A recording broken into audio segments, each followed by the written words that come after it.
ఆంధ్రప్రదేశ్లో కొత్తగా మరో గ్రీన్ ఫీల్డ్ హైవేకు కేంద్రం గ్రీన్ సిగ్నల్ ఇచ్చింది. విశాఖపట్నం నుంచి పశ్చిమ బెంగాల్లోని ఖరగ్పూర్ మధ్య హైవే నిర్మాణానికి కేంద్ర జాతీయ రహదారుల శాఖ నిర్ణయించింది.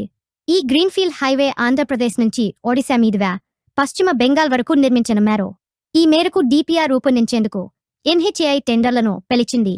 కేంద్రం ప్రధానమంత్రి గతిశక్తి ప్రాజెక్టులో భాగంగా ఈ హైవేను నిర్మిస్తున్నారు. ఈ గ్రీన్ ఫీల్డ్ హైవేకు సంబంధించిన డిపిఆర్ రూపొందించేందుకు టెండర్లు పిలవగా 10 సంస్థలు బిల్లును దాఖలు చేశాయి. ఎన్హెచ్ఏఐ డిసెంబర్ చివరి వారానికి కన్సల్టెన్సీని ఖరారు చేస్తుంది. 2025 జూన్ నాటికి టెండర్ల ప్రక్రియ పూర్తి చేసి పనులు ప్రారంభిస్తారు. ఏడాదిలో గ్రీన్ఫీల్డ్ హైవే నిర్మాణం పూర్తి చేయాలని ఎన్హెచ్ఏఐ లక్ష్యంగా పెట్టుకుంది. విశాఖపట్నం నుంచి ఖరగ్పూర్ మధ్య మొత్తం 783 కిలోమీటర్లు 6 లైన్లుగా నిర్మిస్తారు. విశాఖపట్నం నుంచి ఒడిశాలోని ఖుర్దా రోడ్ వరకు ఒక ప్యాకేజీగా, అలాగే ఖుర్దా రోడ్ నుంచి ఖరగ్పూర్ వరకు మరో ప్యాకేజీ కింద ఈ హైవే ప్రాజెక్టును చేపట్టనున్నారు. ఈ green field highway Visakhapatnam, Bhavanapadu, Gopalpur, Kendrapara పోర్టులను అనుసంధానిస్తుంది. ఈ హైవే నిర్మాణం పూర్తయితే విశాఖపట్నం నుంచి ఖరగ్పూర్కు 8 గంటల్లోనే చేరుకునే అవకాశం ఉంటుంది.